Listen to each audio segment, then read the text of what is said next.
अज्ञानतिमिरान्धस्य ज्ञानाञ्जनशलाकया चक्षुरुन्मीलितं येन तस्मै श्रीगुरवे नमः। नमो ॐ विष्णुपादाय कृष्णप्रेष्ठाय भूतले श्रीमते भक्तिवेदान्त स्वामिनिति नामिने। नमस्ते सारस्वते देवे गौरवाणी प्रचारिणे निर्विशेष शून्यवादी पाश्चात्य देशतारिणे। हे कृष्णा करुणा सिंधु दीनबंधु जगतपते गोपेश गोपिका कांत राधा कांत नमस्तुते। तप्त कांचन गौरांगे राधे वृंदावनेश्वरी वृषभानुसुते देवी प्रणमामि हरिप्रिये। जय श्री कृष्ण चैतन्य प्रभु नित्यानंद श्री अद्वैत गदाधर श्रीवासादि गौर भक्त वृंद। हरे कृष्णा कृष्णा कृष्णा हरे हरे हरे राम राम राम हरे हरे। मूकं करोति वाचालं पंगुं लंघायते गिरिं यत्कृपातमहं वन्दे श्रीगुरु दीनतारिणं श्रीपरमानन्दमाधवं श्रीचैतन्यमीश्वरम्।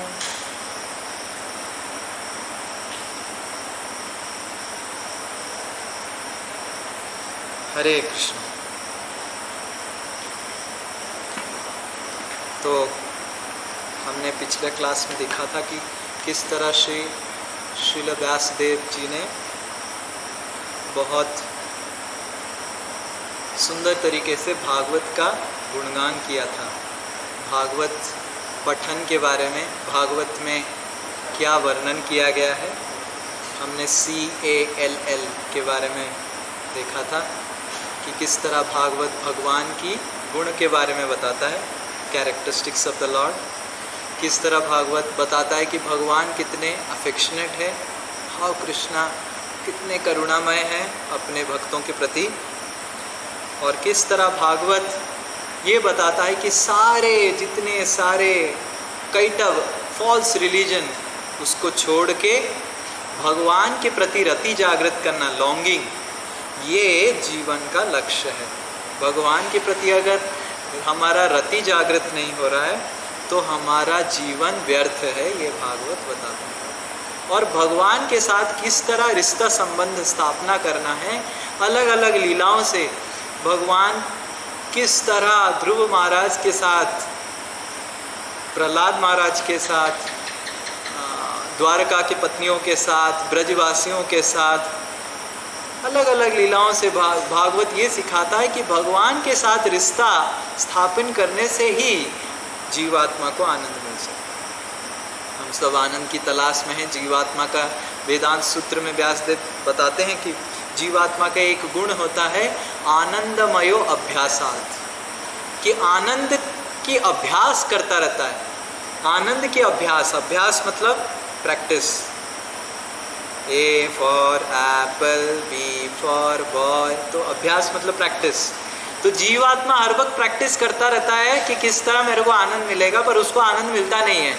हर वक्त उसको फ्रस्ट्रेशन मिलता है, हम होंगे कामयाब, इस तरह हमने देखा था। और माया देवी, जो जीवात्मा आनंद की तलाश माया से, इस भौतिक जीवन से, भौतिक आनंद से प्राप्त करने का कोशिश करते हैं, तो माया देवी उनका सारा आशाओं को खंडन कर देती है, चूरमार कर देती है, ये बताने के लिए, ये दर्शाने के लिए कि कोई भी जीवात्मा आज तक ये कभी ना हुआ है, ना होगा, ना होने वाला है। Never it has happened in the past, never it will happen in the present, neither it will happen in the future, that someone will be successfully happy in this material world. This is not happen. तो आनंदमय अभ्यासात।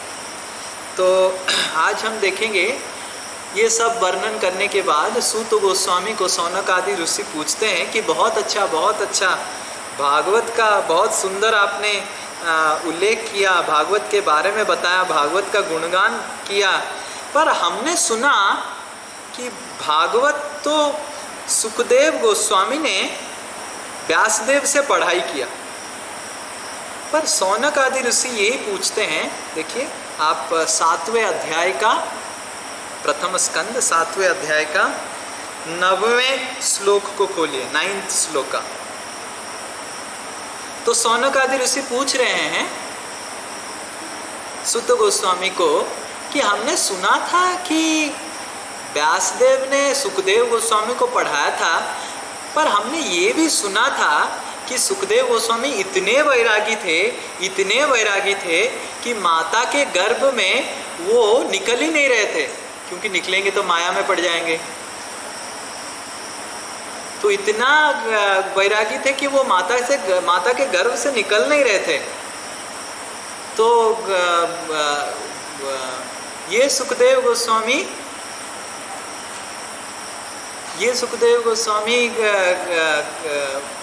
अरे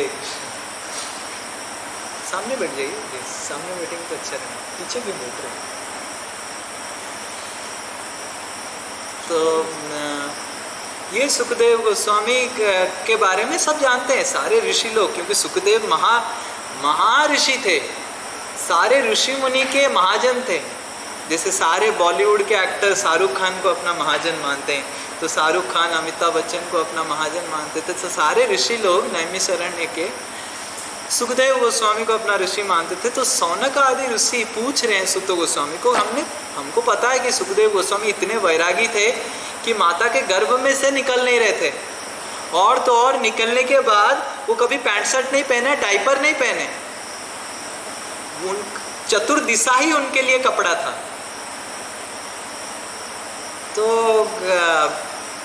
तो वो इतने वैरागी व्यक्ति और भिक्षा मांगने कभी नहीं जाते थे।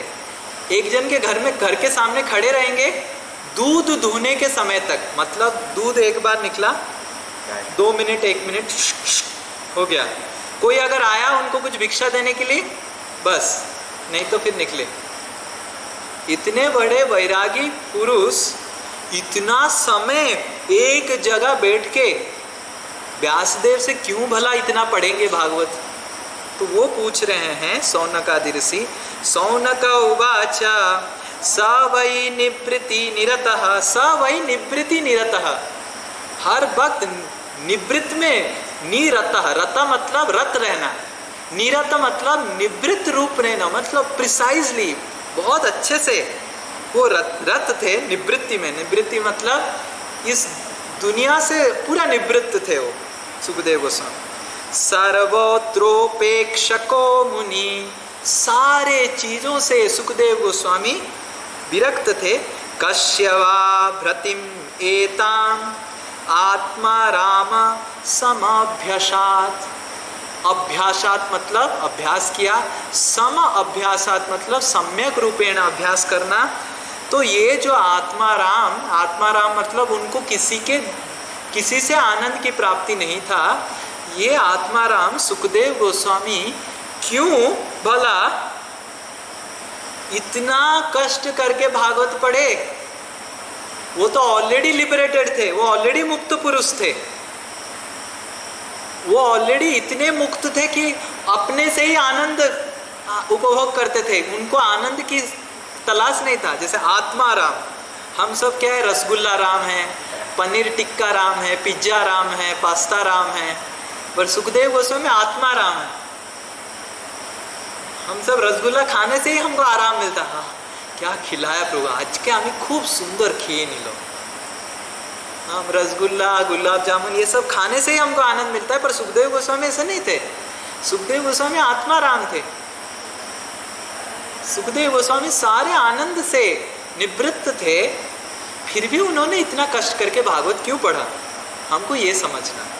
तो उसके उत्तर में सूत गोस्वामी एक श्लोक बताते हैं। ये श्लोक भागवत का एक बहुत ही महत्वपूर्ण श्लोक है, जिसको अलग अलग आचार्यों ने बहुत तरीके के टिप्पणी लिखे हैं, और इस श्लोक का, केवल इस श्लोक का 61 एक्सप्लेनेशन है। Only this sloka has 61 explanations. Only one sloka. बाकी भागवत के श्लोक का तो अलग 18,000 श्लोक है। और ऐसे कहा जाता है कि ये जो भागवत है भगवान से अभिन्न है, और जिस तरह भगवान अनंत है, भागवत की श्लोकों का अर्थ भी अनंत है। और ये आत्माराम श्लोक जो अब हम उच्चारण करेंगे 7वें अध्याय का 10 नंबर श्लोक, इस श्लोक से ये हम देख सकते हैं कि किस तरह भागवत भगवान से अभिन्न है। कृष्ण तुल्य भागवत, सब दोहराइए, कृष्ण तुल्य भागवत, कृष्ण तुल्य भागवत, विभु सर्वाश्रय, विभु सर्वाश्रय, प्रति श्लोके प्रति अक्षरे, प्रति श्लोके प्रति अक्षरे, नाना अर्थ कय, नाना अर्थ कय। कृष्ण तुल्य भागवत, कृष्ण तुल्य भागवत, कृष्ण तुल्य, तुल्य मतलब समान, कृष्ण के समान ये भागवत है। कृष्ण तुल्य भागवत विभु सर्वाश्रय, जैसे कृष्ण ही विभु हैं, सर्व सारी चीज़ों का आश्रय है भगवान और अनंत है, उसी तरह भागवत भी अनंत है और भागवत का हर श्लोक का अर्थ भी अनंत है। प्रति श्लोके, हर श्लोक का अर्थ अनंत है, और तो और प्रति अक्षर, भागवत का हर अक्षर का अर्थ अनंत है। नाना अर्थ को अलग अलग अर्थ समझते हैं। तो ये आत्माराम श्लोक बता के सूत गोस्वामी बहुत सुंदर एक चीज़ बता रहे हैं, जो आज हम कक्षा में सुनेंगे, जानेंगे इसके बारे में। क्या सुखदेव गोस्वामी उत्तर देते हैं कि क्यों, क्या सूत गोस्वामी उत्तर देते हैं कि क्यों सुखदेव गोस्वामी जो इतने बड़े वैरागी थे भागवत का अध्ययन कर रहे हैं। तो आप सब मेरे पीछे पीछे दोहराइए।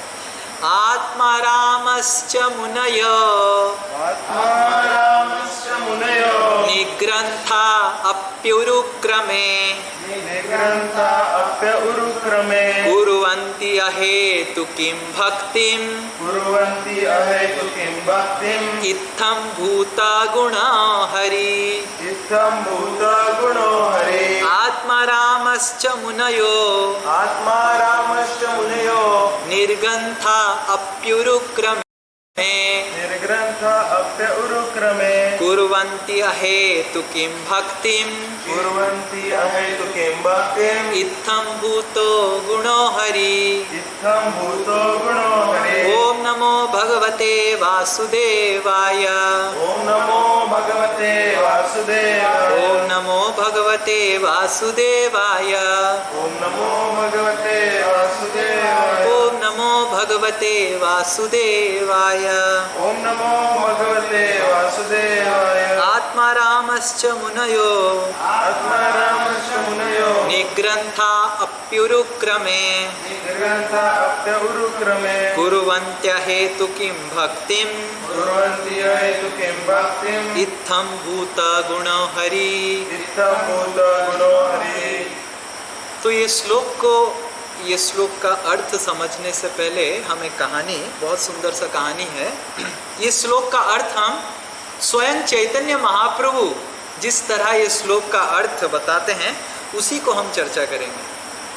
भागवत का श्लोक का चर्चा करना और इस तरह इतना महत्वपूर्ण श्लोक का चर्चा करना हमारे लिए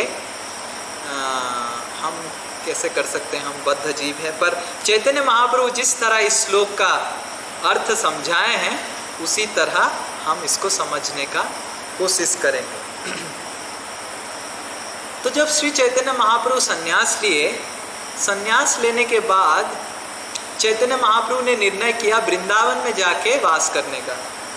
तो जब वृंदावन में जाके वास करने का निर्णय लिया, चैतन्य महाप्रभु की माता सची देवी चैतन्य महाप्रभु को बताए कि आप अगर वृंदावन जाएंगे बहुत दूर हो जाएगा। और उस समय तो व्हाट्सएप, फेसबुक, इंस्टाग्राम अपडेट सब नहीं रहता था कि इंस्टाग्राम में देख लेंगे कि मेरा बेटा क्या कर रहा है, खा रहा है, पी रहा है, क्या आज उसको भिक्षा मिला कि नहीं मिला। सो सची माता बताए कि आप वृंदावन जाएंगे तो बहुत मुश्किल होगा, तो आप पुरी जाइए। हालांकि हर धाम अभिन्न है, वृंदावन धाम और नीलाचल पुरी धाम, पुरुषोत्तम क्षेत्र पुरी धाम नीलाचल धाम से अभिन्न है। आप पुरी धाम में जाके अपना वास स्थान बनाइए पुरी धाम में, पुरी धाम को। उससे क्या होगा, हर साल कोई ना कोई तो पुरी जाता ही है। नवद्वीप से अभी भी हम देखते हैं कि बंगाल से जगन्नाथपुरी में जब रथ यात्रा होता है, बहुत सारे लोग कलकत्ता से, बंगाल से जाते हैं रथ यात्रा देखने के लिए। तो सच्ची देवी बोली कि कोई ना कोई तो जाएगा ही जाएगा रथ यात्रा में, तो रथ यात्रा में जाने के बाद जब वापस आएगा मैं आपके बारे में समाचार प्राप्त कर सकता हूँ, तो इसीलिए आप जाके नीलाचलपुरी में वास कीजिए। तो नीलाचलपुरी में वास करने का आदेश सुन के चैतन्य महाप्रभु वृंदावन से नहीं जाके ये निर्णय की कि मैं पुरी जाऊंगा। तो चल के, उस समय तो ऐसा नहीं कि फ्लाइट टिकट बुक कर दिया कि किसी को बता दिया, तो चल के चैतन्य महाप्रभु, नित्यानंद प्रभु, गदाधर पंडित, ये सब चल के कीर्तन करते करते पहुँचे। पुरी पहुँचने से कुछ समय पहले चैतन्य महाप्रभु ने संन्यास लिया था और संन्यास दंडा पकड़ा हुआ था। तो नित्यानंद प्रभु को बहुत खराब लग रहा था कि ये भगवान है और भगवान को संन्यास लेने की क्या जरूरत है, और संन्यास तो लिए, डंडा पकड़ने की क्या जरूरत है। सन्यासी को दंडा पकड़ना चाहिए, क्योंकि ये सन्यासी का एक धर्म है कि दंडा पकड़े। पर भगवान तो है चैतन्य महाप्रभु, और भगवान तो ये 3 गुणों से ऊपर है, तो मतलब सन्यास के नियम कानून से भी ऊपर है। और फिर उनको क्यों दंडा पकड़ना? क्यों दंडा पकड़ने से असुविधा होता है ना। चैतन्य महाप्रभु गाना गाते हैं, फिर दंडा पकड़ के ऊपर उठा के गाना गाना बहुत मुश्किल होता है। तो नित्यानंद प्रभु ने निर्णय किया कि मैं महाप्रभु को दंडा से मुक्त कर दूंगा। तो नित्यानंद प्रभु ने क्या किया, चैतन्य महाप्रभु स्नान करने गए थे और दंडा को नित्यानंद प्रभु को दे दी। बोले कि आप मेरे दंडा को ख्याल रखिए। और चैतन्य महाप्रभु जब स्नान करके आए वापस, नित्यानंद प्रभु को पूछे कि कहाँ है मेरा दंडा। नित्यानंद प्रभु कौन सा दंडा, मेरे को तो पता नहीं, कुछ याद नहीं आ रहा। चैतन्य महाप्रभु गुस्सा हो गए, बोले कौन सा दंडा, याद नहीं आ रहा, मेरा दंडा देके गया। ना वो पता नहीं, आप पागलों की तरह नाचते रहते हैं, दंडा के ऊपर गिर गए होंगे, दंडा टूट गया, इसलिए टूट गया था, मैं फेंक दिया। चैतन्य महाप्रभु इतना गुस्सा हो गया, मेरा दंडा तुमने तोड़ दिया, सन्यासी मैं हूँ, सन्यासी का दंडा तोड़ दिया, इतना मेरे को तुमने किस तरह, मैं सन्यासी अच्छे से नियम कानून पालन करना चाहता हूँ। तो नित्यानंद प्रभु बोले आप सन्यासी नहीं, आप भगवान हैं, आपको नियम कानून पालन करने की जरूरत नहीं। तो चैतन्य महाप्रभु और भी गुस्सा हो गए, विष्णु विष्णु चित्कार करने लगे और बोलने लगे तुम्हारे साथ रहूंगा, हर वक्त मेरे को टेंशन मिलेगा, फ्रस्ट्रेशन मिलेगा, मैं आगे निकलता हूँ, तुम लोग मेरे पीछे पीछे आओ, या फिर तुम लोग आगे निकलो, मैं तुम्हारे पीछे पीछे जाऊँ। तो नित्यानंद प्रभु बोलने लगे आप तो भगवान हैं, स्वराट हैं, आप आगे जाइए, हम पीछे पीछे जाएंगे। तो चैतन्य महाप्रभु तब से दौड़ने लग गए। ये पुरी के 10 किलोमीटर पहले ये लीला हुआ था। चंदनपुर करके एक भार्गवी नदी है जहाँ पे चैतन्य महाप्रभु ने स्नान किया था। तो चैतन्य महाप्रभु दौड़ने लग गए। अब जब चैतन्य महाप्रभु दौड़े, दौड़ के डायरेक्ट चैतन्य महाप्रभु भगवान जगन्नाथ मंदिर के अंदर प्रवेश कर लिया, और अंदर प्रवेश करके डायरेक्ट पूरा जगन्नाथ जी का जैसे ही दर्शन किए, चैतन्य महाप्रभु इतने भाव विह्वल हो गए, जगन्नाथ जी का दर्शन करके ही उधर मूर्छित हो गए। और सारे पुजारी लोग बोले कौन आ गया, मूर्छित हो गया, ऐसे डर जाएगा ना, कोई जोर जोर से दौड़ के आ रहा है और तुरंत दुर करके गिर जा रहा है, मर गया, क्या हो गया, कैसे हो गया। सारे पुजारी लोग आ गए, वो हाहाकार हो गया, हल्ला हो गया। तो पुजारी लोग बोले हाय हाय हाय हाय, मर गया कोई तो, कोई तो क्या होगा। तो जगन्नाथपुरी के उस समय के जो मेन गुरु थे, राजगुरु थे, उनका नाम था सार्वभौम भट्टाचार्य। ये राजगुरु थे, महाराज प्रताप रुद्र के गुरु थे, और वो जगन्नाथपुरी के मेन रूल मेकर थे, मतलब कैसे पूजा होना चाहिए, क्या होना चाहिए। तो उनके पास खबर आया कि ऐसे एक सन्यासी आया, गिर गया है, मर गया है शायद, क्या हो गया। तो तुरंत सार्वभौम भट्टाचार्य भी आए कि कौन आ गया। तो सार्वभौम भट्टाचार्य चैतन्य महाप्रभु का रूप देख के बोले वाह कितने सुंदर, इतना कम उम्र में 7 फुट के थे चैतन्य महाप्रभु, सोने के रंग के थे और इतने हैंडसम थे। तो सार्वभौम भट्टाचार्य सोचने लगे 24 साल का इतना सुंदर बालक सन्यास लिया है, कैसे अपना सन्यास मेंटेन करेगा भाई, बहुत सारे रूपवती कन्या इसके पीछे भागेंगी, क्या होगा। तो इससे तो मेरे को अच्छा लगता है कि मैं इतना सुंदर नहीं हूँ। बहुत एक सन्यासी के लिए अगर बहुत सुंदर हो जाता है तो बहुत बड़ा थोड़ा भय की स्थिति आ जाता है। तो सार्वभौम भट्टाचार्य सोचने लगे अरे इतना सुंदर, इतना सुशील, और ये गिर गया है। तो सार्वभौम भट्टाचार्य एक कॉटन लेके नाक के पास रखे, ये देखने के लिए कि जिंदा है कि नहीं, और देखे कि सांस चल रहा है। सर्वभौम भट्टाचार्य को पता चला कि ये कुछ भगवान की भक्ति का भाव में मूर्छित है। तो सर्वभौम भट्टाचार्य ने चैतन्य महाप्रभु को अपने घर में ले लिए, और घर में जब ले लिए और उनका सेवा करने लगे, और चैतन्य महाप्रभु इस तरह मूर्छित थे। पीछे पीछे नित्यानंद प्रभु आके सुने कि इस तरह चैतन्य महाप्रभु मूर्छित हो गए, गिर गए। सर्वभौम भट्टाचार्य के घर में वो भी पहुंच गए, और जब पहुंचने लगे कीर्तन चालू कर लिए, कीर्तन चालू कर जोर जोर से कीर्तन हुआ। फिर चैतन्य महाप्रभु उठ गए। उठने के बाद नित्यानंद प्रभु चैतन्य महाप्रभु सबको बोले कि अरे मैं मूर्छित हो गया था, ऐसे होके फिर वापस चले गए। उसी समय सर्वभौम भट्टाचार्य का जो साला था वो चैतन्य महाप्रभु का चरण पकड़ के रोने लग गया, हे भगवान चिल्लाने लग गया। सर्वभौम भट्टाचार्य बोले भगवान, ये तो आम आदमी की तरह दिख रहा है, भगवान कैसा? तो सर्वभौम भट्टाचार्य अपने साला जो गोपीनाथ आचार्य हैं उनके साथ बहस करने लग गए कि काहे का भगवान, हमने तो सुना है कलयुग में अंत में भगवान आएंगे, कलयुग के अवतार होंगे, कल की आएंगे, और शुरू में कहाँ से भगवान आ गए, कहाँ पे लिखा हुआ है भगवान? तो गोपीनाथ आचार्य अलग अलग शास्त्रों का वर्णन करके बता रहे थे कि किस तरह कलयुग के प्रथम संध्या में भी भगवान आते हैं और संकीर्तन यज्ञ को स्थापना करते हैं, और वही चैतन्य महाप्रभु हैं जो आए हैं। तो सर्वभौम भट्टाचार्य को विश्वास नहीं हुआ कि अरे सब फेंक रहा है। साला और जीजाजी में अलग संपर्क रहता है वो, तो इसीलिए कभी कभी किसी को गाली मारते तो क्या बोलते हैं, साला कैसे काम कर रहा है। साला और जीजाजी का जो संबंध रहता है अति प्रिय रहता है। मैं देखा हूँ खुद बहुत, पर मैं साला नहीं बन पाया क्योंकि मैं संन्यास ले लिया, तो मेरे जीजाजियों को वो रिश्ता आदान प्रदान करने का मौका मैं नहीं दे पाया पर ये एक रिश्ता है साला और जीजाजी का। तो सर्वभौम भट्टाचार्य बोले अरे ऐसे ही फेंक रहा है, कुछ भी बोल रहा है। पर सर्वभौम भट्टाचार्य बोले ये सन्यासी इतना सुंदर है, सुशील है, रूपवान है, गुणवान है, इतना आयु उसका कम है, 24 साल है, इतना सुंदर दिख रहा है, सन्यास ले लिया है, मेरे को बहुत डर है, ये तो फंसने वाला है आगे जाके। मैं उसको वेदांत सिखाऊंगा जिससे उसका मन और जो बुद्धि है पूरा स्टेडी रहेगा, स्थिर रहेगा, ताकि वो जीवन भर अपना सन्यास को मेंटेन कर पाए। तो गोपीनाथ आचार्य पेट पकड़ के हंसने लगे कि तुम भगवान को सिखाएगा वेदांत? हाँ मैं सिखाऊंगा।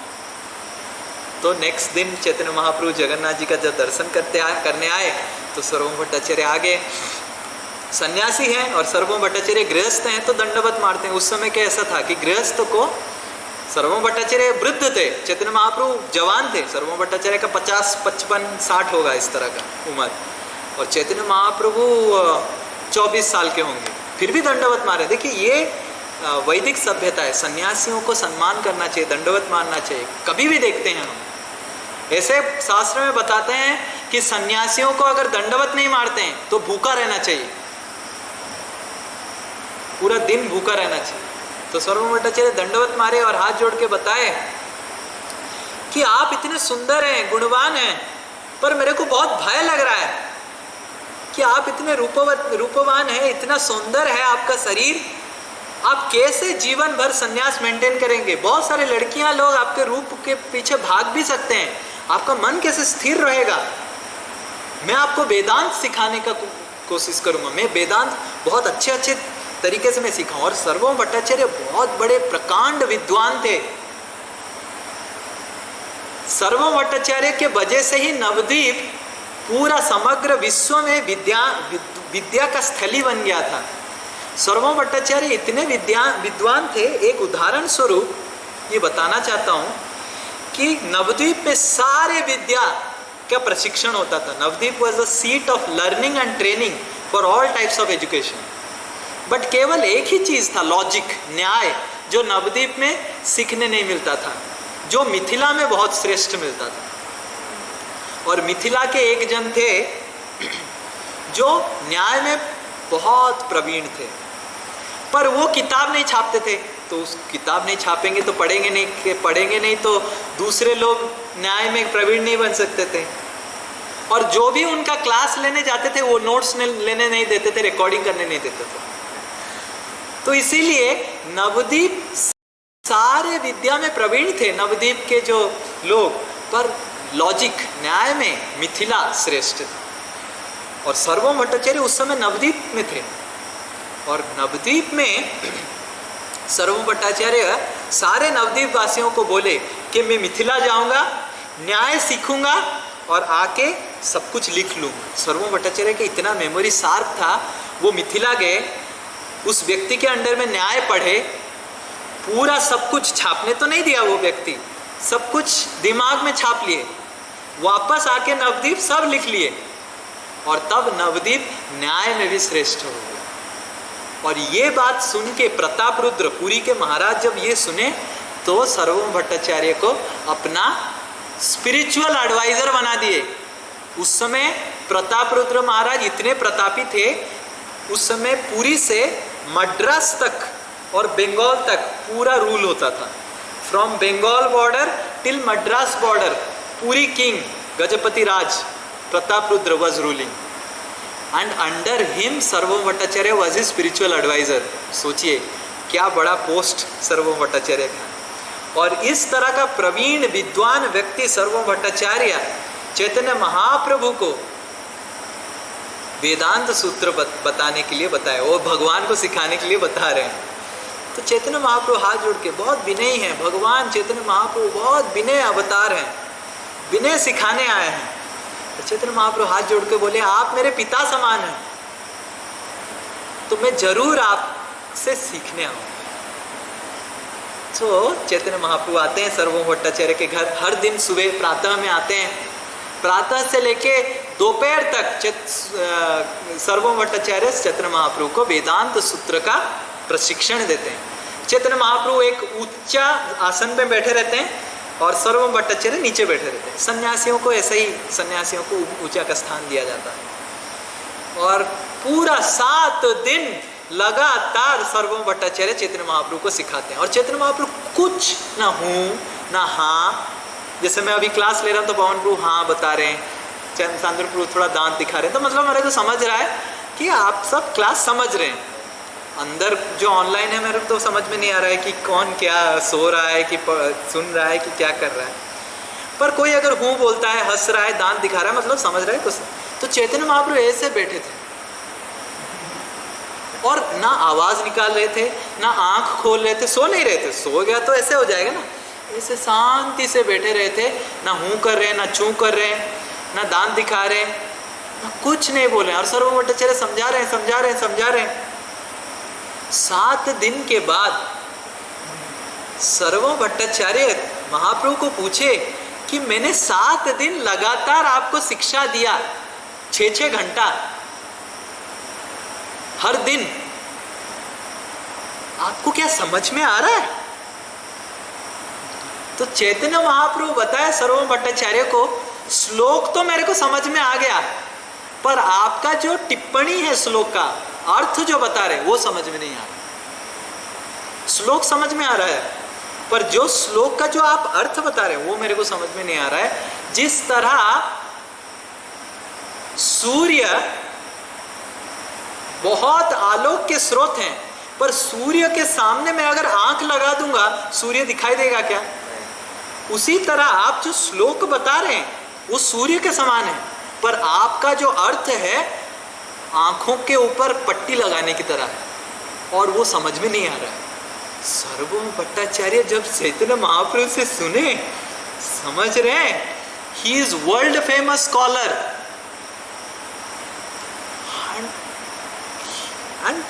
क्योंकि चैतन्य महाप्रभु सन्यासी हैं तो वो विनय भाव से चैतन्य महाप्रभु को पूछे तो आप बताइए। तो चैतन्य महाप्रभु बताते हैं भूल जाइए बहुत सारा श्लोक, मैं एक श्लोक का उदाहरण बताता हूँ। आत्मा रामश्च मुनयो, आज का श्लोक जो हम पाठ कर रहे हैं, मैं बस एक ही श्लोक का अर्थ बताऊंगा। और ये एक जो श्लोक है चैतन्य महाप्रभु सर्वभौम भट्टाचार्य को 18 अलग अलग अर्थ बताए, 18 अलग अलग अर्थ बताए।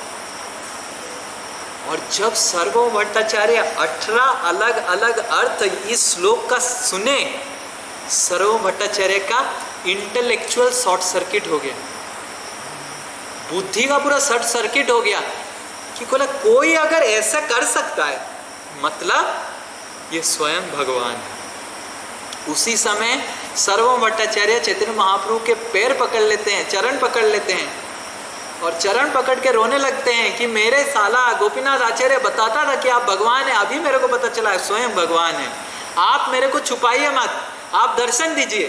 तो चैतन्य महाप्रभु उस समय सर्वभौम भट्टाचार्य का अपना षड्भुज रूप दिखाते हैं। हम पवन प्रभु को अनुरोध करेंगे ये षड्भुज रूप का फोटो ग्रुप में डाल देने के लिए। षड्भुज रूप दिखाते हैं। षड्भुज रूप में 2 हाथ 6 हाथ है, षड्भुज। 2 हाथ राम का है, 2 हाथ कृष्ण का है और 2 हाथ चैतन्य महाप्रभु का है। इस तरह का दर्शन सर्वभौम भट्टाचार्य को भगवान दिखाते हैं। तब से सर्वभौम भट्टाचार्य भगवान का बहुत बड़ा भक्त बन जाते हैं। फिर भगवान सनातन गोस्वामी को भी ये श्लोक का अर्थ बताते हैं और सनातन गोस्वामी को चैतन्य महाप्रभु ने 61 वेराइटीज ऑफ एक्सप्लेनेशन बताते हैं। आज अगर हम 61 एक्सप्लेनेशन वर्णन करेंगे तो शायद रात खत्म होके नेक्स्ट दिन का सुबह हो जाएगा। हम देखेंगे कितना हो सके, जितना हो सके हम इस श्लोक का अर्थ हम देखेंगे। तो हमने एक PDF शेयर किया है जहाँ पे कुछ ये श्लोक 11वां भाग में, ये श्लोक में 11 शब्द है जो चैतन्य महाप्रभु बताते हैं। देखिए, आत्मा राम मुनयः निग्रंथ अपि च उरुक्रम कुर्वन्ति अहेतुकी भक्ति इत्थम भूत गुण और हरि। इस श्लोक के 11 पाठ है, मतलब शब्द है। तो चैतन्य महाप्रभु ये सारे 11 शब्द को अलग अलग तरीके से बताते हैं। मैं एक श्लोक उच्चारण करेंगे और फिर उसका अर्थ समझेंगे। पहले आत्मा राम मुनयो, इस तरह we will do in sequence. पहले हर शब्द का हम अर्थ देखेंगे, उसके बाद पूरा श्लोक का अर्थ देखेंगे। चैतन्य महाप्रभु ने इस तरह सर्वभौम भट्टाचार्य को और सनातन गोस्वामी को समझाया है ये श्लोक। और क्योंकि ये श्लोक इतना महत्वपूर्ण है, हम आज का कक्षा और मैं भी देखेंगे अगले दिन का भी कक्षा इसी के ऊपर ही इसी को ही डिस्कस करेंगे। देखते हैं कितना आज हम इसको कवर कर सकते हैं। आत्मा रामश्च मुनयो आत्मा रामश्च मुनयो निग्रंथ अप्युरुक्रमे निग्रंथ अप्युरुक्रमे कुर्वन्ति अहेतु किं भक्तिं कुर्वन्ति अहेतुकीं भक्तिं इत्थं भूतो गुणो हरि। इत्थं भूत गुणो हरि। तो इस श्लोक में 11वां शब्द है। 11वां शब्द का अलग अलग अर्थ अलग अलग श्लोक में चैतन्य महाप्रभु सनातन गोस्वामी को बताते हैं। तो हम पहले आत्मा शब्द का अर्थ देखेंगे। इस श्लोक में देखिए, आत्मा राम, आत्मा शब्द का क्या अर्थ है। आत्मा शब्दे ब्रह्म देह मन जत्न धृति आत्मा शब्दे ब्रह्म देह मन जत्न धृति बुद्धि स्वभाव एई सात अर्थ प्राप्ति। बुद्धि स्वभाव एषत अर्थ प्राप्ति। The 7 different meanings of the word आत्मा are, आत्मा शब्द का 7 अलग अलग मीनिंग है। पहला है ब्रह्म, मतलब एब्सोल्यूट ट्रूथ, भगवान। नेक्स्ट है देह, मतलब शरीर। नेक्स्ट है यत्न, मतलब मन। नेक्स्ट है मन, मतलब माइंड। नेक्स्ट है यत्न, मतलब एंडेवर। नेक्स्ट है धृति, धृति मतलब स्टेडीनेस, फर्मनेस और स्टेडीनेस, मतलब स्थैर्यता। बुद्धि मतलब इंटेलिजेंस। स्वभाव मतलब अपना नेचर। तो ये 7 अलग अलग अर्थ है केवल आत्मा का। पहले हम सब अलग अलग शब्द का अर्थ देख लेंगे, फिर उसके बाद जोड़ेंगे उसको। एई साते रमे जई सही आत्मा राम गण आत्मा राम गणेर आगे करिब गणन। आत्मा राम गणेर आगे करिब गणन। आत्मा रमयति इति आत्माराम, यही साते रमे जेई सही आत्माराम, जो इससे आनंद प्राप्त करने का कोशिश करता है वो है आत्माराम। आराम मतलब आनंद, आत्माराम मतलब आत्मा से जिसको आनंद मिलता है। आत्मा मतलब एक होता है भगवान, मतलब भगवान से जिसको आनंद मिलता है। एक होता है शरीर, मतलब शरीर से जो आनंद जो भोग करने का, जो रसगुल्ला खाता है, ये खाता है, वो भी एक तरह का आत्माराम है। जैसे हम एक रसगुल्ला खाने से बाप रे हमारा फिर हरे कृष्ण हो जाता है। एक रसगुल्ला से ज़्यादा हम नहीं खा सकते, पर कुछ लोग 25, 30, 40 खाए हैं। 2 पूरी खाने से हमारा हरे कृष्ण हो जाता है। कुछ लोग 50 पूरी खा लेते हैं। तो वो उनको किस तरह का आत्माराम बताया जाएगा? उनके लिए आत्मा क्या होगा? शरीर। फिर उसी तरह आत्मा मन को भी बोलता है। कुछ लोग मन के आनंद में बहुत ध्यान देते हैं। मन को आनंद मिलना चाहिए, आहा मन मेरा आनंदित होना चाहिए। म्यूजिक सुनते हैं, आहा क्या गाना गाया, ओ हो मन की आनंद। या फिर खेल देखते हैं, क्रीड़ा देखते हैं, क्रिकेट देखते हैं, ये मन की आनंद। एंडेवर, कुछ लोग कुछ एंडेवर करते हैं तो उनको आनंद मिलता है। कुछ लोग स्थैर्यता में उनको आनंद मिलता है। ठीक है, सब हो जाएगा, धीरे सुस्ते सब हो जाएगा, इसमें किसी को आनंद मिलता है। और कुछ लोग अपने स्वभाव से आनंद जागृत करते हैं। मेरा स्वभाव है, मेरे को कला अच्छा लगता है, मतलब ड्राइंग अच्छा लगता है, मेरे को आनंद ड्राइंग से मिलता है, उसका कला करना स्वभाव है। किसी को बुद्धि में आनंद मिलता है, साइंटिस्ट लोग। तो इस तरह 7 प्रकार के आत्मा है, तो 7 प्रकार के आत्माराम है। तो इस तरह भगवान आत्माराम शब्द का अर्थ बता रहे हैं चैतन्य महाप्रभु कि 7 प्रकार के आत्माराम है। मुनि शब्दे मननशील आर कहे मौनी, तपस्वी व्रती जति आर ऋषि मुनि। चैतन्य महाप्रभु भी मुनयो मतलब मुनि शब्द का अर्थ बता रहे हैं। मुनि शब्दे मननशील मतलब थॉटफुल, वन इज वेरी मनन करता रहता है, सोचता रहता है, ये क्यों हुआ, ये ऐसा क्यों नहीं हुआ, थॉटफुल। मुनि शब्दे मननशील मतलब ग्रेव, साइलेंट। आर कहे मौनी मतलब साइलेंट। तो मुनि शब्द का एक अर्थ होता है ही इज थॉटफुल, मननशील, और एक अर्थ होता है शील मतलब grave, sober, very gentle, sober. और एक मुनि शब्द का अर्थ होता है मौनी, साइलेंट। और एक मुनि शब्द का अर्थ होता है तपस्वी, तपस्या बहुत करता है। और एक मुनि शब्द का होता है व्रती, व्रत बहुत करता है, सोमवार, शुक्रवार, रविवार, अलग अलग व्रत करता है। जति मतलब सन्यासी, और एक सन्यासी को भी मुनि बताते हैं। और ऋषि को भी, एक संत को भी मुनि बताते हैं। तो इस तरह का अलग अलग प्रकार मुनि शब्द है। ठीक है, फिर निग्रंथ क्या है? निग्रंथ शब्दे कहे अविद्या ग्रंथि न, विधि निषेध वेद शास्त्र ज्ञानादि विहीन। निग्रंथ, नि शब्द मतलब एक्युमुलेशन या फिर अब्नेगेशन। अभी ये इसका हिंदी कैसे बताऊं? नी मतलब आइदर यू एक्युमुलेट या फिर रिजेक्ट। ग्रंथ मतलब ग्रंथि, नॉट। तो निग्रंथ मतलब वन हु इज फुल्ली जकड़ा हुआ या वन हु इज फुल्ली मुक्त। समझ में आ गया? निग्रंथ मतलब वन हु इज बहुत जकड़ा हुआ है इस दुनिया से। निग्रंथ ऑल्सो मतलब जो ये पूरा दुनिया से मुक्त है। ग्रंथ मतलब नॉट, ग्रंथि नहीं, ग्रंथ गांठ शब्द, गांठ का संस्कृत वर्जन है ग्रंथ।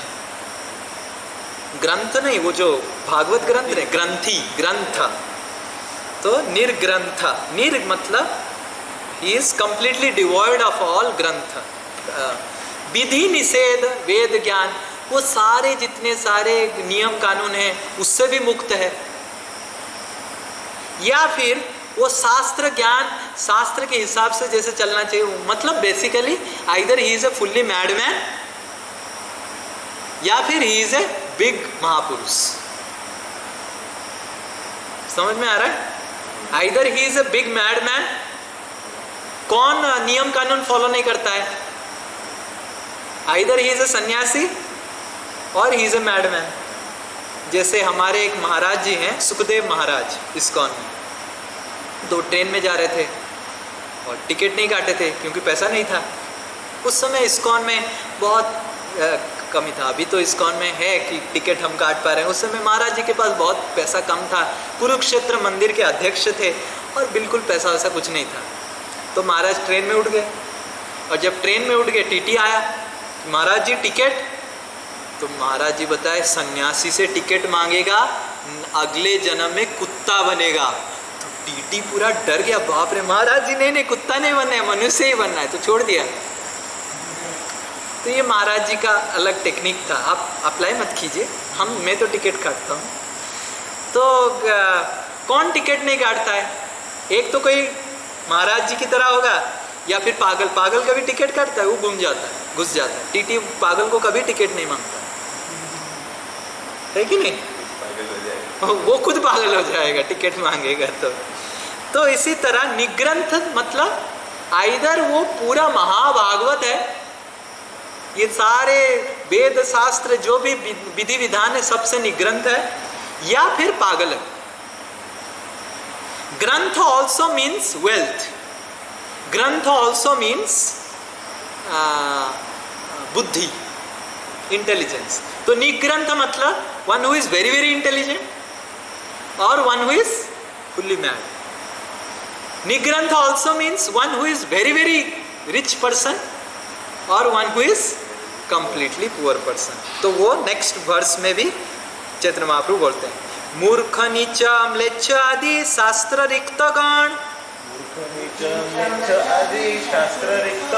धन संचय निग्रंथ आर ए निर्धन। तो मूर्ख भी निर्ग्रंथ होता है, नीच भी निर्ग्रंथ होता है, म्लेच्छ भी होता है, और ये सारे दुनिया से जो परे है वो भी निर्ग्रंथ होता है। धन संचयी मतलब जिसके पास बहुत धन इकट्ठा किया है वो भी निर्ग्रंथ होता है, और निर्धन मतलब जिसका धन नहीं है वो भी निर्ग्रंथ होता है। तो निर्ग्रंथ मतलब, ग्रंथ मतलब बुद्धि, ग्रंथ मतलब नियम कानून, ग्रंथ मतलब धन पैसा, निर्ग्रंथ मतलब जिसके पास बहुत पैसा है या फिर पॉपर है, फटीचर है, जिसके पास बहुत बुद्धि है या फिर पागल है, जो महाभागवत है या फिर म्लेच्छ है। ठीक है, उरुक, ये सब अलग अलग शब्द अर्थ। अब जब उसको मिलाएंगे ना, बाप रे, आप देखेंगे कि क्या है भागवत। अभी तो हम अलग अलग अर्थ कर रहे हैं, नेक्स्ट क्लास में इस सबको मिलाएंगे हम।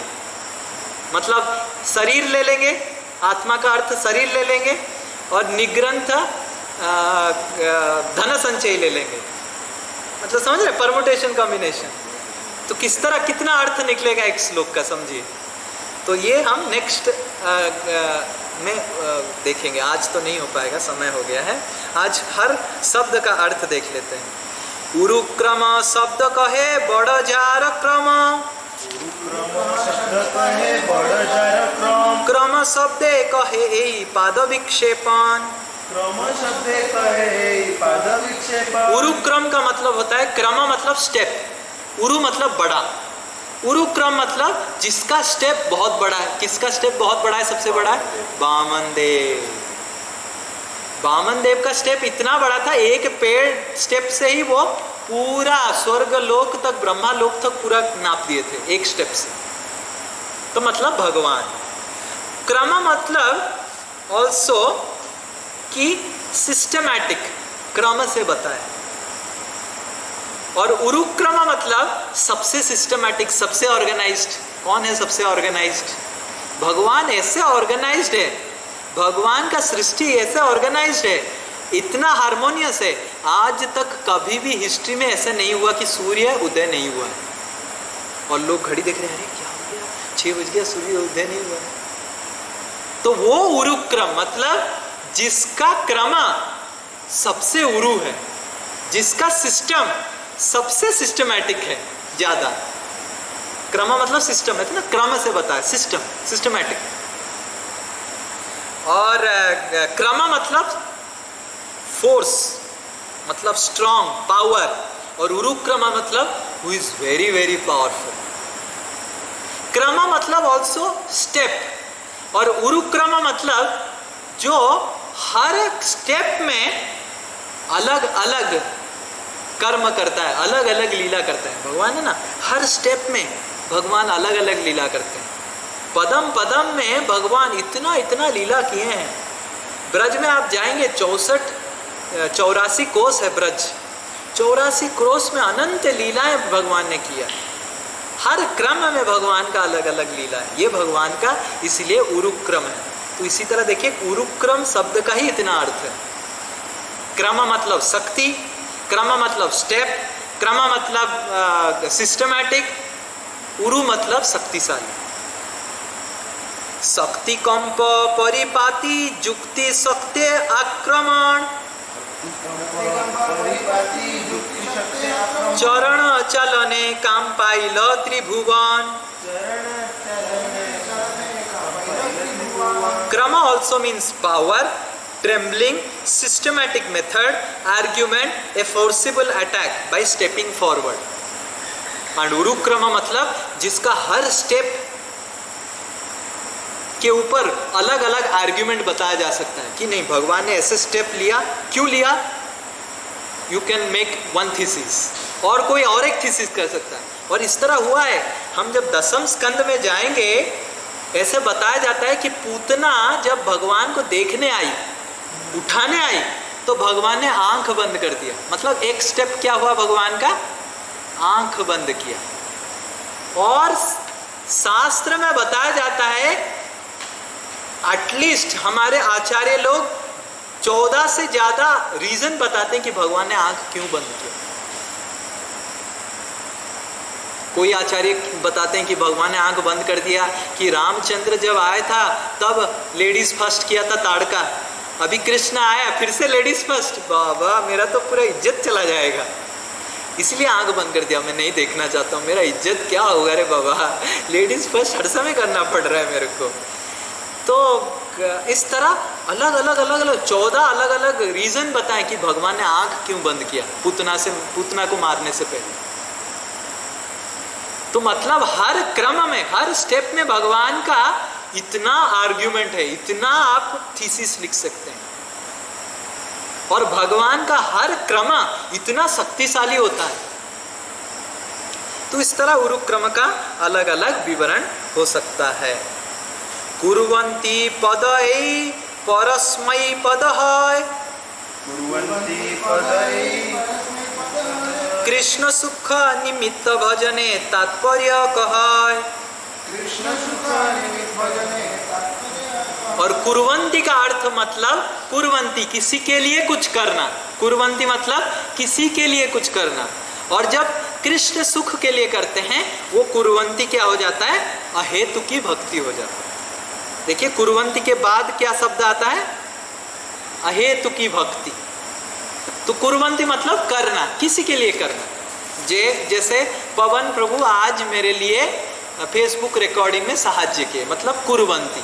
पर पवन प्रभु ने फेसबुक रिकॉर्डिंग में कुर्वन्ति किया, मतलब किया, मेरे लिए सहाय्य किया। नेक्स्ट, हेतु शब्द कहे भुक्ति आदि वांछानंतरे,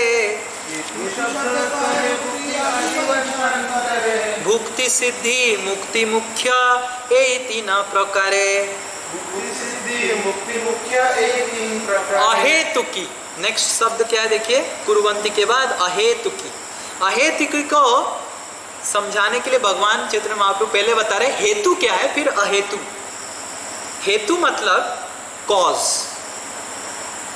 cause of any action. We do something, हम बहुत कुछ करते हैं, पर उसका जो कॉज होता है, चैतन्य महाप्रभु होते हैं 3 कॉज होता है। जो भी इस दुनिया में कर्म हो रहा है, जो कुछ हो रहा है, उसका जो कुछ कर्म हो, जो बैठा हुआ हो, जो कुछ कर रहा है, जो सो रहा है, कुछ भी कर रहा है या नहीं कर रहा है, हर व्यक्ति का 3 कॉज है।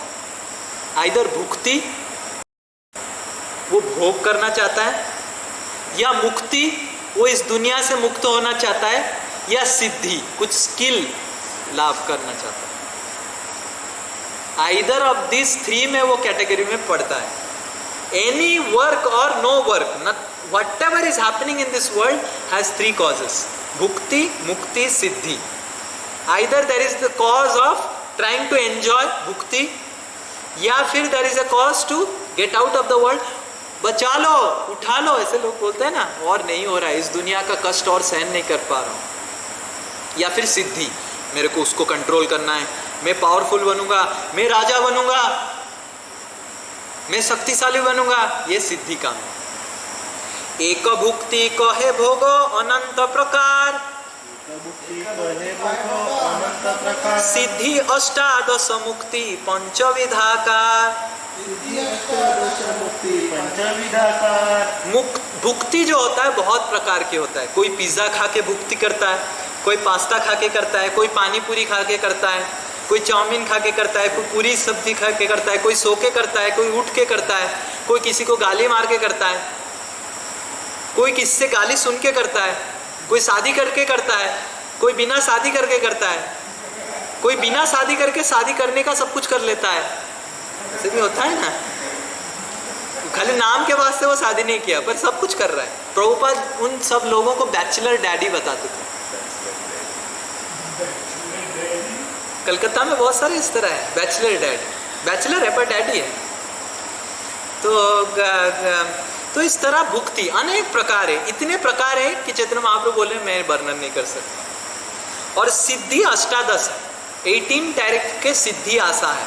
सिद्धि मतलब स्किल सेट, अनीमा, लघीमा, बड़े से बड़ा, छोटे से छोटा।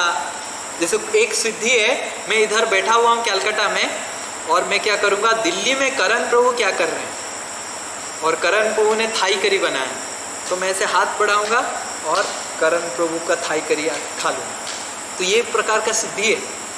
वसती एक सिद्धि है, मतलब मैं बस में कर दूंगा किसी को, फिर मैं जो बोलूँगा वही करेगा।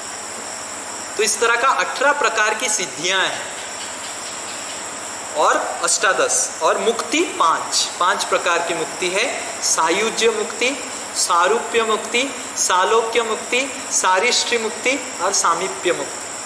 ये 5 प्रकार की मुक्ति है। उसमें नहीं जाएंगे, हम तृतीय स्कंद में जब पढ़ेंगे इसके बारे में एलाबोरेटली डिस्कस करेंगे। अभी नहीं करते हैं क्योंकि आज का कक्षा दूसरे चीज़ के लिए। तो हेतु मतलब भुक्ति का हेतु, मुक्ति का हेतु या फिर सिद्धि का हेतु। अहेतु की मतलब जिसमें कुछ भी हेतु नहीं, नो कॉज। तो नो कॉज मतलब किसके लिए, फिर कृष्ण के लिए सिर्फ। हमने पढ़ा था भक्ति मतलब अहेतु की भक्ति, अनअलॉयड।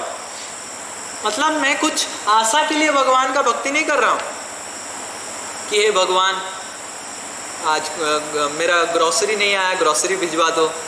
हे भगवान मेरा सैलरी नहीं आया, सैलरी भिजवा दो। हे भगवान मेरे को ये करवा दो, वो करवा दो। ग्रोसरी लिस्ट की तरह तालिका के साथ हम भगवान के पास नहीं, वो भुक्ति कामी है। या फिर मुक्ति है, भगवान मेरे को उठा दो, इस दुनिया से बहुत कष्ट मिल रहा है, उसके लिए भी भगवान का भक्ति अहेतु की नहीं होता। और दूसरा है क्या, सिद्धि। हे भगवान मेरे को शक्तिशाली बना दो, आई बिकम पावरफुल, वो भी गलत है। तो अहेतु की भक्ति मतलब ए जहाँ नहीं तहा भक्ति अहेतु की, जहाँ होते बस है श्री कृष्ण कौतिकी। देखिए ये श्लोक कितना सुंदर है। ए जहाँ नहीं, ये जहाँ पे नहीं है कि कौन जहाँ पे नहीं है, भुक्ति मुक्ति सिद्धि का जो कामना है जहाँ पे नहीं है वो भक्ति अहेतु की भक्ति कहलाता है।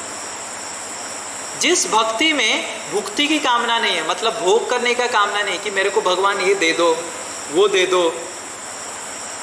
जिस भक्ति में मुक्ति की कामना नहीं, हे भगवान मेरे को सारे कष्टों से मुक्त कर दो, जिस भक्ति में सिद्धि की कामना नहीं, उस भक्ति को अहेतु की भक्ति कहते हैं। और उस भक्ति से बस होए, बस मतलब कंट्रोल में आ जाता है। कौन? कृष्ण कौतुकी। कृष्ण जो कौतुक है, कृष्ण जो सबको माया में, कृष्ण का माया में सब नाच रहे हैं, पर जो अहेतु की भक्ति करता है वो कृष्ण को नचा सकता है। कृष्ण अपने माया से सबको नचा रहे हैं इस दुनिया में, पर कृष्ण को कौतुकी मतलब एंटरटेनमेंट करवा, कृष्ण को अपने में, अपने एंटरटेनमेंट में लगा सकता है। कौतुकी मतलब समझ रहे हैं? कौतुक, एंटरटेनमेंट। अहेतु की भक्ति करेंगे तो कृष्ण आपके लिए एंटरटेनमेंट करेंगे, एंटरटेन करेंगे आपको। जैसे गोपी लोग भगवान को बोलते हैं, हे कृष्णा उठ डांस कर, थोड़ा सा मिठाई देंगे, ज्यादा नहीं देंगे। तो कृष्ण बोलते हाँ हाँ डांस करता हूँ। कुछ गोपी लोग बोलते थे, हे जाके लेके आ मेरे लिए, तो हाँ क्या लेके आना है? वो पीढ़ा लेके आ, मेरे लिए पानी लेके आ, तो हाँ पानी लेके आ। भगवान जो सबको कंट्रोल कर रहे हैं, गोपी और ब्रजवासियों के पूरा कंट्रोल में थे, क्योंकि वो भगवान का अहेतु की भक्ति कर रहे हैं। ये श्लोक का ये अर्थ है, अहेतु की का अर्थ ये है। भक्ति शब्द अभी क्या क्या अर्थ हो गया देखिए, अहेतु की हो गया, अभी भक्ति का अर्थ बता रहे हैं। भक्ति शब्देर अर्थ है 10 विधा का, एक साधना प्रेम भक्ति नव प्रकार, एक साधना प्रेम भक्ति नव प्रकार। तो भक्ति 10 प्रकार के होते हैं। चैतन्य महाप्रभु बोले भक्ति शब्द अर्थ, भक्ति शब्द जो अर्थ होता है 10 प्रकार की भक्ति है। एक होता है साधना भक्ति और 9 प्रकार की प्रेम भक्ति है। साधना भक्ति हम जो कर रहे हैं, साधना के साथ प्रभु जी ने बोला है क्या कर सकते हैं, हरे कृष्ण तो करना ही पड़ेगा, करना ही पड़ेगा। प्रभु जी ने बोला है, प्रभु जी ने बोला हरे कृष्ण करने से प्रेम जागृत होगा, पर प्रेम जागृत नहीं हो गया, पर करना ही पड़ेगा। क्या करें, प्रभु जी के सामने, सबके सामने बता दिया था मैं किस माला करूँगा। ये है साधना भक्ति। और प्रेम भक्ति क्या है? 9 प्रकार के प्रेम भक्ति हैं। एक है रति, रति मतलब भगवान के प्रति रति जागृत हो गया। उसके बाद है प्रेम, उसके बाद है स्नेह, उसके बाद है मान, उसके बाद है प्रणय, उसके बाद है राग, उसके बाद है अनुराग, उसके बाद है भाव, उसके बाद है महाभाव। ये मत पूछिए ये सब क्या है, ये समझा नहीं सकता हूँ। एक जन्म बीत जाएगा फिर भी आप समझ नहीं पाएंगे, because this is experiential learning. ये और ऐसे बताया जाता है कि महाभाव जो लास्ट में है वो केवल राधा रानी के पास है और कोई एक्सपीरियंस नहीं करता है महाभाव। गोपी लोग भी एक्सपीरियंस नहीं करते हैं महाभाव, नहीं, गोपी लोग ही केवल महाभाव एक्सपीरियंस करते हैं। राधा रानी के पास एक ही केवल है मादनक्य महाभाव। ये प्रेम का चरम सीमा है, भगवान का भक्ति का चरम सीमा। ये जो 9 प्रकार की है ये अलग अलग ऊंचा ऊंचा स्तर है। पहले रति, सबसे निम्न स्तर रति मतलब भगवान के प्रति आसक्ति। माला तो कर रहा हूं पर भगवान के प्रति रति नहीं है, मन इधर उधर भटक रहा है, मतलब आप साधना भक्ति कर रहे हो। जब रति आ जाएगा मन भटकेगा ही नहीं।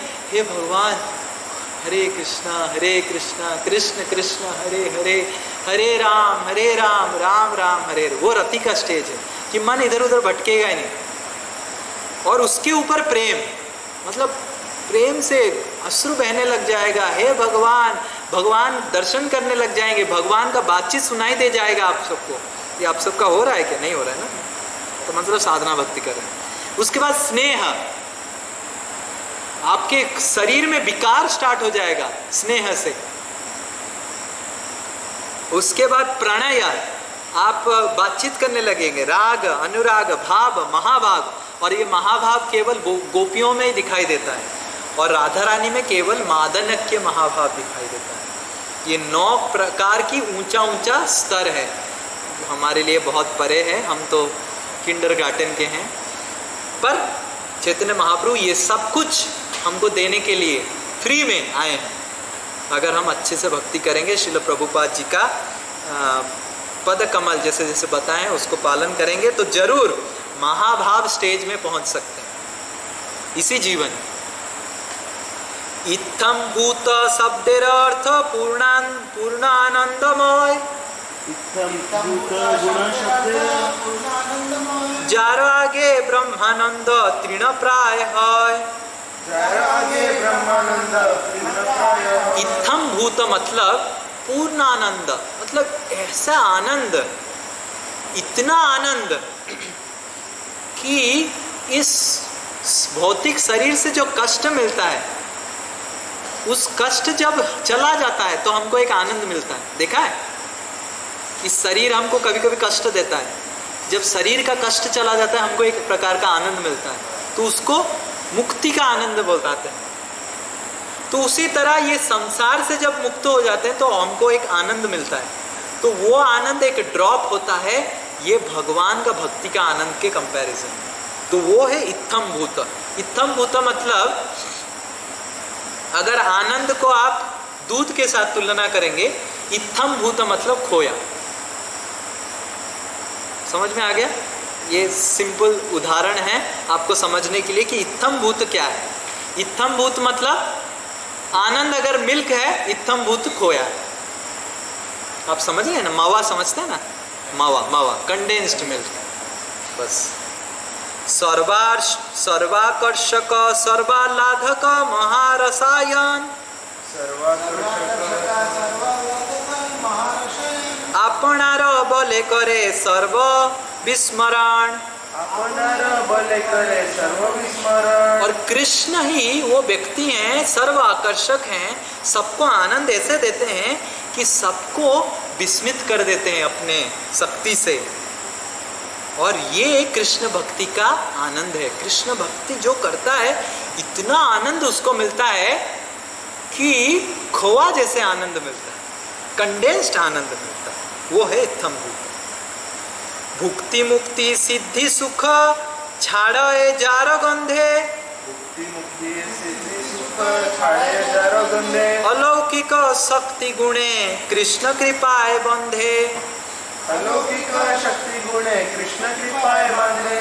और भगवान का अलौकिक भक्ति इतना शक्तिशाली है कि जो भोग कर रहा है, जो मुक्ति की कामना कर रहा है, सिद्धि की कामना कर रहा है, सब छोड़ छाड़ के भगवान के पीछे पड़ जाता है। जैसे सुखदेव गोस्वामी पड़ गए, लक्ष्मी जी पड़ गए।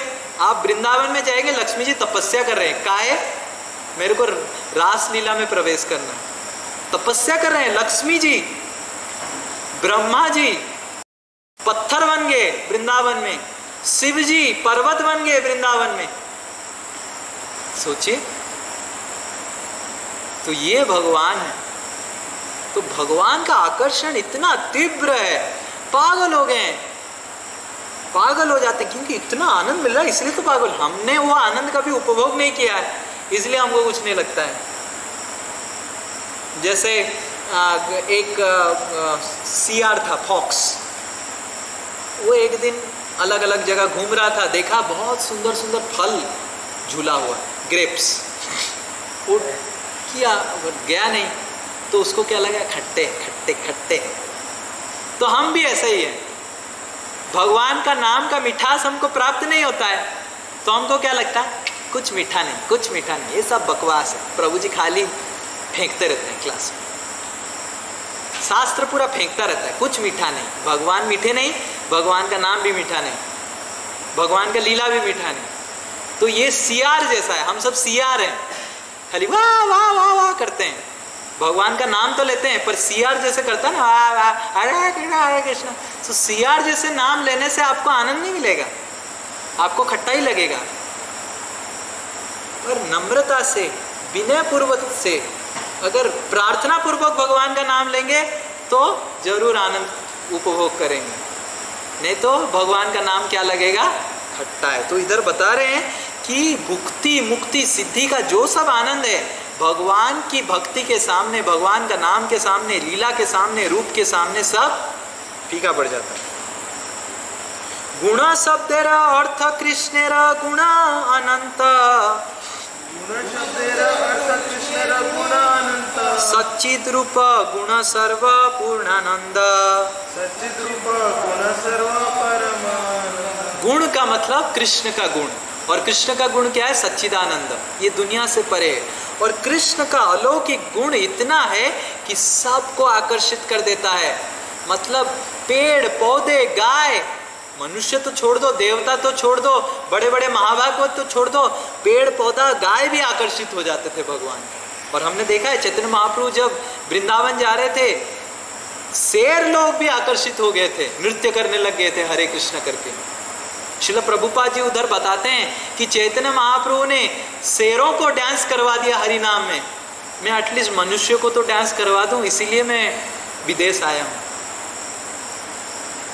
तो अलौकिक रूप रस सौरभादि गण, अलौकिक रूप रस सौरभादि गुण कारो मन कोन गुणे करे आकर्षण। कारो मन कोन गुणे करे तो आकर्षण। भगवान के अलौकिक गुण है, रूप है, और किसको कैसे भगवान आकर्षित करेंगे कोई बता नहीं सकता है। किसी को भगवान अपने रूप से आकर्षित करते हैं, है कि नहीं?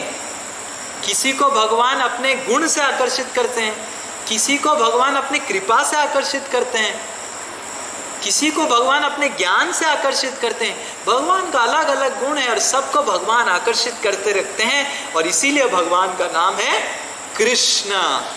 सर्व आकर्षति इति कृष्ण, जो सबको आकर्षण। तो ये क्या क्या हो गया देखिए, आत्माराम हो गया, मुनो हो गया, निग्रंथ हो गया, उरुक्रम हो गया, कुरुवंती हो गया, अहेतुकी हो गया, भक्ति हो गया, इत्थम भूत गुण हो गया। अभी हरि। हरि शब्दे नाना अर्थ दुई मुख्यातम। हरि शब्दे नाना अर्थ दुई मुख्यतम। हरि का शब्द का अलग अलग अर्थ है। जैसे हरि अनंत है, हरि कथा अनंत, हरि नाम भी अनंत है। ऐसे हम गाते हैं ना, हरि अनंत हरि कथा अनंता, कहाई सुनाई बहुविध साधु संता। हरि का अर्थ नाना है, नाना अर्थ है हरि का, अनंत अर्थ है, पर दो मुख्य है। क्या दो है? चैतन्य महाप्रभु बता रहे, सर्व मंगल हरे प्रेम दिया हरे मन। सर्व मंगल हरे दिया हरे मन। सर्व अमंगल हरे, हरे मतलब हरण करना, हरि मतलब जो हरण करता है। क्या हरण कर लेता है? सारा हमारा जीवन का, हमारा हृदय का, हमारा भाग्य का जितना सारा अमंगल है सब हरण कर लेते हैं हरि, वो है हरि। और हमारा मन को हरण कर लेते हैं, मन को हरण करके प्रेम हमको देते हैं, ये है हरि। तो दो अर्थ है, हमारे जीवन से, हृदय से, भाग्य से सारा अमंगल हर लेते हैं, और हमारा मन को हर के प्रेम हमको देते हैं। प्रेम दिया हरे मन, तो ये है हरि। और बचा दो शब्द, एक है च और एक है अपि। और ये च और अपि चैतन्य महाप्रभु भी बताएंगे और एंड करेंगे। अलग अलग शब्द का अर्थ सोचिए, 11 शब्द का कितना कितना अर्थ है। चान्वाचये समाहारे, चान्वाचे समाहारे, अन्योन्यार्थे च समुच्चये, अन्योन्यार्थे च समुच्चये, यत्नान्तरे तथा पाद, यत्नान्तरे तथा पाद, पुराणे अपि अवधारणे। पुराणे अपि अवधारणे। The word cha is used to connect. Cha मतलब and. Also cha also means to give a sense of aggregation. मतलब to give a sense of मतलब stress. जैसे स्ट्रेस देना, इसलिए भी cha यूज होता है। To assist the meaning. एक आपने बता दिया, उसको असिस्ट करने के लिए और एक शब्द बताया, एडजेक्टिव, कुछ और बताएंगे। To give a collective understanding, okay ये भी था, वो भी था, वो भी था, तो सब कुछ नहीं बता के च। जैसे जन्मादि अस्य, मतलब जन्म च, मतलब जन्म भी हुआ और कर्म भी किया, बहुत कुछ किया, च। तो ये सब अलग अलग अर्थ है च का। अपि संभावना प्रश्न, अपि संभावना प्रश्न शंका गर्हा समुच्चये शंका गर्हा समुच्चये तथा युक्त पदार्थेषु तथा युक्त पदार्थेषु कामचार क्रियासु च कामचार क्रियासु च अपि संभावना प्रश्न। अपि मतलब संभावना, संभावना मतलब शायद ऐसे हो सकता है, जरूर होगा। प्रश्न मतलब ओ डाउट, क्वेश्चन। शंका मतलब डाउट, प्रश्न मतलब क्वेश्चन। गर्हा मतलब एग्रीगेशन, मतलब स्ट्रेस। तथा युक्त पदार्थेषु अप्रोप्रिएट एप्लीकेशन ऑफ थिंग्स। तो इस तरह अपि शब्द का अलग अलग अर्थ है जो इधर चैतन्य महाप्रभु सनातन गोस्वामी को बताते हैं। तो इस तरह चैतन्य महाप्रभु सनातन गोस्वामी को 11 शब्द का अलग अलग अर्थ बताते हैं और अगले कक्षा में हम देखेंगे कि इस तरह हर शब्द को उठा के किस तरह ये श्लोक को अलग अलग अर्थ निकाल सकते हैं। कुछ कुछ अर्थ हम देखेंगे, पूरा सब अर्थ तो नहीं देख पाएंगे, नहीं तो इधर ही हमारा पूरा साल भर का भागवत क्लास खत्म करना पड़ेगा। अगले क्लास में इन सबको हम समन्वय करेंगे। समन्वय समझते हैं, मिलाएंगे। मतलब आत्मा का एक वर्ड का अर्थ ले लेंगे, बाकी सबको जोड़ के देखेंगे कि क्या हर अर्थ निकाल रहा है, और देखेंगे कि आप ये समझाने का रीज़न ये है, लक्ष्य ये है कि हम ये समझना चाहते हैं कि भागवत कितना, ऐसा नहीं कि कोई कोई बोलता है कि यार जैसे हम कभी कभी क्लास लेने जाते हैं, क्या करने जाते हैं, लोग बोलते हैं ओ प्रभु जी आए हैं, और क्या बोलते हैं ये भक्ति जो है माताओं का काम है, लेडीज लोगों का काम है। जनरली मेल में हम जब क्लास लेने जाते हैं, ladies are very interested, male members होते हैं ये तो ताली मारना है, सेंटिमेंटलिज्म कुछ है, लोग ऐसे बोलते हैं, है कि नहीं? ये तो लेडीज लोग, आप चले जाओ ना, मैं पीछे पीछे आऊँगा। उनको क्या लगता है, हाँ प्रभु जी आएंगे, थोड़ा पूजा अर्चना करेंगे, घंटी बजाएंगे, प्रभु जी भी पागल, और हम मेरी लड़कियों लोगों को भेज दो, और थोड़ा खाना बनाएंगे। खाना बनाने किसका काम है? पर भगवान के लिए खाना बनाना लड़कियों का खाली शुद्ध काम नहीं है, ये जीवात्मा का कर्म है। और हम देखते हैं कि बहुत सारे प्रभु जी लोग सोचते हैं कि ये सब सेंटिमेंटल है, पर हम देखते हैं कि भक्ति सेंटिमेंटल नहीं है, कितना ज्ञान भरा हुआ है। देखिए कितना भगवान का भक्ति सबसे ऊंचा है। कोई कोई सोचता है कि पढ़ना चाहिए, पठन करना चाहिए अलग तरीके से, पर भगवान का भक्ति करना मतलब सबसे ऊंचा स्तर है। कभी भी हमको नहीं समझना चाहिए this is some sentimental activity. It's not a sentimental activity, it's the most rational, thoughtful activity to render devotional service to Lord. भक्ति में हाँ इमोशंस बहुत होता है कि नहीं? पर those emotions are not emotions of this world.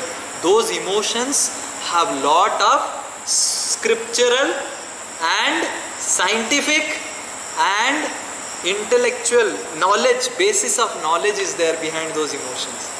वो कोई भावुकता नहीं है, भक्ति कुछ भावुकता नहीं है। जैसे कोई भावुक व्यक्ति, जैसे कोई एक भावुक लड़की एक लड़का के पीछे भाग रहा है, उसी तरह भक्ति भी भगवान के पीछे उस तरह भागना, उस तरह नहीं। Bhakti is the most thoughtful process, scientific process, and the emotions involved in the bhakti are also very scientific. It's not just a sentimental activity. It's the most scientific expression of emotions. It's the most scientific expression of emotions. ये सारे चीज़ों का मैं हिंदी में बता नहीं सकता हूँ क्योंकि मेरा इतना हिंदी स्ट्रांग नहीं है. हम किसी को अनुरोध करेंगे ये सारे चीज़ों को हिंदी में अनुवाद कर लीजिए आप. But bhakti is the most scientific expression of our emotions to Krishna. It's not a sentimental activity to be done by ladies. हम देखते हैं, हम जब क्लास करते हैं बहुत सारे लेडीज़ आ जाते हैं और प्रभु जी लोग इतने इंटरेस्टेड नहीं. हाँ प्रभु जी आएंगे, थोड़ा कीर्तन करेंगे, ताली मारना. हमारा क्या काम ताली मारना है? हम कंपनी में काम करेंगे, बड़ा कुछ डिस्कशन करेंगे, बड़ा कुछ रॉकेट भेजेंगे, अरे तुम रॉकेट भेजेगा फिर मर जाएगा, क्या करेगा रॉकेट भेज के? लोग सोचते हैं कि रॉकेट भेजना, कुछ ज्ञान की बात करना, घुमा फिरा के बात करना, वो बहुत इंपॉर्टेंट है। ताली मारना क्या इंपॉर्टेंट? ये तो लड़कियों का काम। मेरी वाइफ चली जाएगी, हाँ करते हैं, हम देखते हैं 90% तो लेडीज लोग रहते हैं। प्रभु जी लोग तो आते नहीं, लास्ट में आएंगे प्रसाद लेने के लिए। क्यों? क्योंकि वाइफ तो इधर आ गई, घर में तो कुछ बनाया नहीं, क्या करें, हम भी आ जाते हैं खाने का। वो सोचते हैं कीर्तन करना, माला करना, ये सब लड़कियों का काम, ये भक्ति सब लड़कियों का काम, लड़कियों का काम नहीं है। जो ऐसे सोचता है वो पागल है। भक्ति is the most scientific expression of our one's loving emotions to Krishna, and it has lot of science involved. हाँ, तुमको पता नहीं इसलिए तुम सोचता है क्या है, खाली तो ताली मारना है। क्या ताली मारना? उस ताली मारने में क्या विज्ञान है, वो जब पढ़ेंगे तब जानेंगे। इतना बड़ा विज्ञान है, बड़े बड़े मुनि, जो सुखदेव गोस्वामी भी भगवान का नाम ले रहे हैं, कीर्तन कर रहे हैं, हम तो छार मनुष्य हैं। तो Bhakti is not just a sentimental activity. Bhakti is the most scientific activity and expression of our loving emotions to Krishna.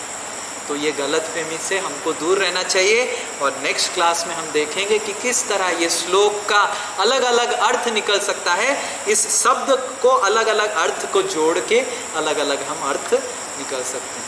हरे कृष्णा कृष्ण कृष्ण हरे हरे, हरे राम राम राम हरे हरे। जय श्रीमद् भागवत महापुराण की जय, श्रील सुखदेव गोस्वामी की, समवेत गौर भक्त वृंद की, निताई गौर प्रेमानंदे।